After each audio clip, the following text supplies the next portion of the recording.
आज हमारा देश एकमात्र देश होगा पूरी दुनिया में जो क्रिप्टो करेंसी बिल लाने से पहले क्रिप्टो टैक्स लगा देता है, और एकमात्र वित्त मंत्री होंगी इस देश में जो कहती हैं पता नहीं लीगल है या इलीगल है, और वो मैं अभी नहीं बता सकती हूं। जब क्रिप्टो करेंसी रेगुलेशन आएगा तब हम बात करेंगे, पर हाँ, हम उस पर टैक्स जरूर लगाएंगे।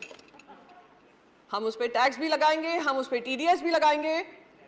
और मैं जब माननीय एमपी को सुन रही थी, सर कुछ भी नहीं है, सर कुछ भी नहीं है। हाँ, जरूर लगा दूंगी सर, अगर आपकी अनुमति होगी। वित्त मंत्री बता दो दे लीगल है या इलीगल।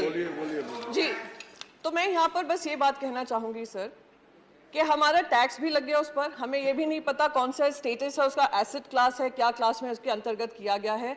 जिस तरीके से बताया गया इस पर टैक्स लगाओ, टैक्स लगाओ, टैक्स लगाओ और बढ़ाओ, क्योंकि बाकी सारे देश कर रहे हैं, उससे मुझे ध्यान आता है, और शायद सभी को ध्यान होगा, जब देश में कंप्यूटर आया था, देश में जब कंप्यूटर आया था तो हमारा ये विपक्ष ही था जो बैलगाड़ी लेकर बाहर आकर अपोज कर रहा था, कहा था लाखों लाखों युवा बेरोजगार हो जाएंगे, बेरोजगारी चरम सीमा पे बढ़ जाएगी, ये सरकार युवा विरोधी सरकार है। और क्या हुआ?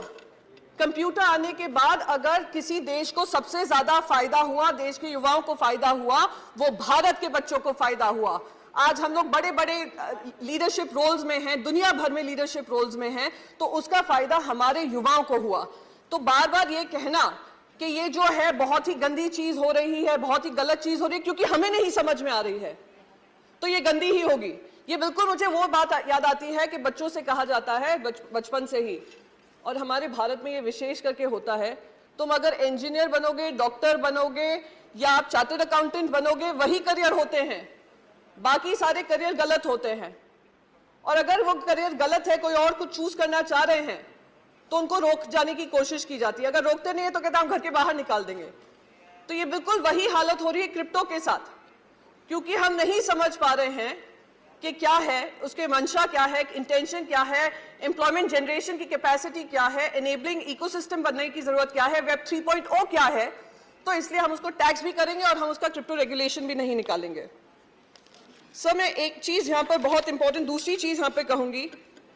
मैंने आपको कंप्यूटर का उदाहरण दिया, ऐसे ही इंटरनेट जब आया था, देश में ही क्या दुनिया में, हर डिस्ट्रप्टिव टेक्नोलॉजी आपको भी डिस्टर्ब करेगी, पॉलिसीज को डिस्टर्ब करेगी, और हमारी जिम्मेदारी बनती है कि हम उस टेक्नोलॉजी के आगे बनकर एक रेगुलेटरी फ्रेमवर्क बनाएं और इससे हम घबराएं नहीं। आज जब इंटरनेट आया, सबसे ज्यादा अगर फायदा हुआ तो हमारे ही देशवासियों को हुआ, पर दुख इस बात का होता है क्योंकि हम उनके लिए एक इनेबलिंग इकोसिस्टम नहीं बना पाए, उस वजह से वो दूसरे देशों में जाकर, आज आप कैलिफोर्निया देख लीजिए, यूनाइटेड स्टेट्स देख लीजिए, यूरोप देख लीजिए, जो जो बड़ी मल्टीनेशनल्स हैं, टेक्नोलॉजी रिलेटेड कंपनीज हैं, उसको हेड हमारे इंडियंस ही करते हैं। तो आज वही टैलेंट अगर हमारे देश में ऐसी कंपनीज बनाता तो क्या हमारे देश को फायदा नहीं होता? Sir, I will just conclude with just one last bit कि sir, we are living in the world of web 3.0. Either we choose to bite the bullet or we dodge the bullet. If we bite the bullet, we will be able to create an enabling ecosystem for our youth and empowering them and empowering the economy. If we choose to dodge the bullet, we can continue to feel great that Indians are doing well abroad. And we can conclude, sir, just one last second, sir. We can continue to take pride in that reflected glory, but at the cost of empowering our own nation. So I would request the Finance Minister to think about it, and thank you so much, sir. With these words, I conclude my speech. Thank you. Jai Hind.